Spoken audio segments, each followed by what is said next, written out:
दोस्तों, अगर आपको बार बार थकान महसूस होती है, थोड़ी सी मेहनत करने पर सांस फूलने लगती है, चक्कर आते हैं या चेहरा पहले की तुलना में ज़्यादा पीला दिखाई देने लगा है, तो इसे हमेशा सिर्फ कमज़ोरी या ज़्यादा काम करने का असर समझकर नज़रअंदाज मत कीजिए, क्योंकि कभी कभी इसके पीछे शरीर में एक ज़रूरी मिनरल की कमी हो सकती है और उसका नाम है आयरन। आयरन हमारे शरीर के लिए इतना ज़्यादा ज़रूरी है कि इसकी कमी होने पर शरीर में हीमोग्लोबिन कम हो सकता है, जिससे शरीर के अलग अलग हिस्सों तक ऑक्सीजन पहुंचने की क्षमता प्रभावित हो सकती है। तो आखिर आयरन क्या करता है, इसकी कमी क्यों होती है, इसके सिम्टम्स क्या हैं और इसे पूरा करने के लिए क्या खाना चाहिए, आइए बिल्कुल आसान भाषा में समझते हैं। आयरन क्या है? आयरन हमारे शरीर का एक बहुत ज़रूरी मिनरल है। इसका सबसे महत्वपूर्ण काम हीमोग्लोबिन बनाने में मदद करना है। हीमोग्लोबिन हमारे रेड ब्लड सेल्स यानी आरबीसी में मौजूद एक प्रोटीन है जो लंग्स से ऑक्सीजन को शरीर के अलग अलग हिस्सों तक पहुंचाने का काम करता है।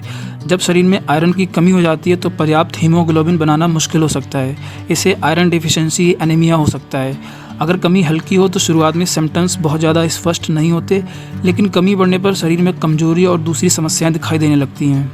आयरन की कमी के सिम्टम्स क्या हैं? आयरन की कमी का सबसे कॉमन सिम्टम्स है लगातार थकान और कमजोरी महसूस होना, क्योंकि शरीर के टिश्यूज़ तक पर्याप्त ऑक्सीजन नहीं पहुंच पाती। इसके अलावा थोड़ी सी मेहनत करने पर सांस फूलना, चक्कर आना या सिर दर्द होना भी हो सकता है। कुछ लोगों की स्किन या अंदर की पलकों का रंग सामान्य से ज़्यादा पीला दिखाई दे सकता है।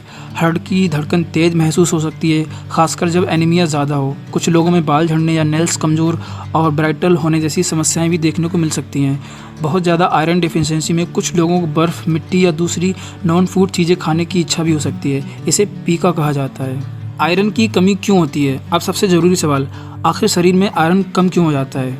इसके कई कारण हो सकते हैं, आइए इसे पॉइंट्स में समझते हैं। नंबर 1, डाइट में आयरन की कमी। अगर आपकी डाइट में लंबे समय तक आयरन वाले फूड्स पर्याप्त मात्रा में नहीं हैं, तो धीरे धीरे शरीर में आयरन स्टोर्स कम हो सकते हैं। खासकर ऐसी डाइट जिसमें आयरन रिच फूड्स बहुत कम हो, उसमें आयरन डिफिशिएंसी का रिस्क बढ़ सकता है। नंबर 2, ज़्यादा ब्लड लॉस।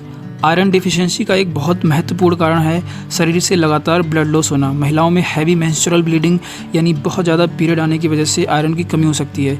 इसके अलावा शरीर के अंदर होने वाली लगातार ब्लड लॉस जैसे स्टोमच या इंटेस्टाइन की समस्याएं भी आयरन डिफिशिएंसी का कारण बन सकती हैं। इसीलिए अगर किसी व्यक्ति में बार बार आयरन डिफिशिएंसी हो रही है तो सिर्फ आयरन टैबलेट लेना ही पर्याप्त नहीं होता, इसके पीछे का कारण पता करना भी ज़रूरी है। Number 3, pregnancy. प्रेगनेंसी के दौरान शरीर को ज़्यादा ब्लड और हीमोग्लोबिन बनाने की ज़रूरत होती है। इस समय आयरन की ज़रूरत भी बढ़ जाती है। अगर डाइट और ज़रूरत के हिसाब से आयरन पर्याप्त मात्रा में नहीं मिलता तो प्रेगनेंसी में आयरन डिफिशिएंसी का रिस्क बढ़ सकता है। नंबर 4, आयरन अब्सॉर्प्शन कम होना। कभी कभी व्यक्ति आयरन वाला खाना तो खा रहा होता है, लेकिन शरीर आयरन को ठीक तरह से अब्सॉर्ब नहीं कर पाता। कुछ डाइजेस्टिव या इंटेस्टाइनल कंडीशंस में ऐसा हो सकता है। कुछ लोगों में स्टोमच या इंटेस्टाइन से जुड़ी सर्जरी के बाद भी आयरन अब्जॉर्प्शन कम हो सकता है। नंबर 5, बच्चों और बढ़ती उम्र में ज़्यादा ज़रूरत। बच्चों और टीनेजर्स में ग्रोथ के दौरान शरीर को ज़्यादा आयरन की ज़रूरत पड़ सकती है।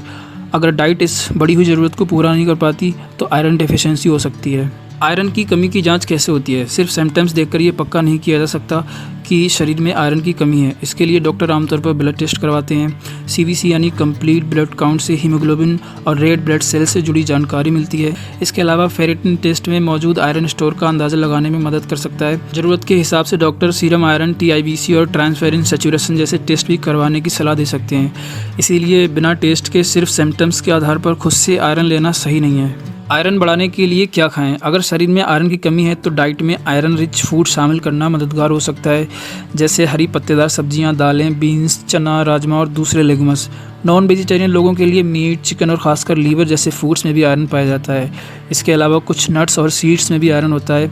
एक और ज़रूरी बात, विटामिन C शरीर में आयरन के अब्जॉर्प्शन को बेहतर बनाने में मदद कर सकता है। इसीलिए आयरन रिच मील के साथ विटामिन C वाले फूड्स जैसे नींबू, आंवला या संतरा लेना फ़ायदेमंद हो सकता है। एक ज़रूरी बात दोस्तों, आयरन की कमी जितनी नुकसानदायक हो सकती है उतना ही बिना ज़रूरत आयरन सप्लीमेंट लेना भी सही नहीं है। शरीर में आयरन ज़रूरत से ज़्यादा जमा भी हो सकता है और कुछ परिस्थितियों में नुकसानदायक भी हो सकता है। इसीलिए अगर आपको कमजोरी या थकान है तो सिर्फ ये सोचकर कि शायद आयरन की कमी है, खुद से हाई डोज आयरन टैबलेट्स शुरू मत कीजिए। पहले डॉक्टर से सलाह लेकर ज़रूरत के अनुसार ब्लड टेस्ट करवाना बेहतर है।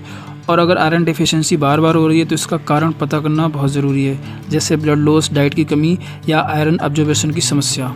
तो दोस्तों आयरन हमारे शरीर के लिए एक बेहद ज़रूरी मिनरल है जो हीमोग्लोबिन बनाने और शरीर के टिश्यूज़ तक ऑक्सीजन पहुंचाने में महत्वपूर्ण भूमिका निभाता है। आयरन की कमी होने पर थकान, कमजोरी, सांस फूलना, चक्कर, पेल स्किन और कई दूसरी स्किन समस्याएं हो सकती हैं। डाइट में आयरन की कमी, ज़्यादा ब्लड लॉस, प्रेगनेंसी के दौरान बढ़ी हुई ज़रूरत और आयरन एब्जॉर्प्शन की समस्या इसकी कमी के कुछ प्रमुख कारण हो सकते हैं। अगर आपको लगातार कमजोरी, सांस फूलना, चक्कर या दूसरे ऐसे सिम्टम्स हो रहे हैं तो इसे सिर्फ सामान्य कमजोरी समझकर नज़रअंदाज ना करें।